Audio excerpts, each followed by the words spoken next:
Spotify Wrapped 2022 not showing and how to fix it. That's what I will show you in this video. But before we begin, make sure to subscribe to the channel and ring the bell to get notified whenever a new video is uploaded. With that said, let's get started. Now, the first thing that you need to do is you need to make sure that the Spotify app is up to date. And once you do that, go ahead and open up the app, and for most of you, you will be able to see the Spotify Wrapped on your homepage.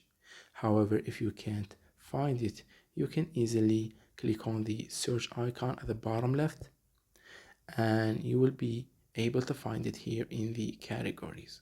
You can also use the search bar at the top to search for it, where all of the options will take you to the same page, which you can use as you want. It's that easy and simple. So that was it for this video. That's how you can fix the Spotify Wrapped 2022 when they are not working. If you have any questions, please leave them in the comment section down below. With that said, see you in the next video.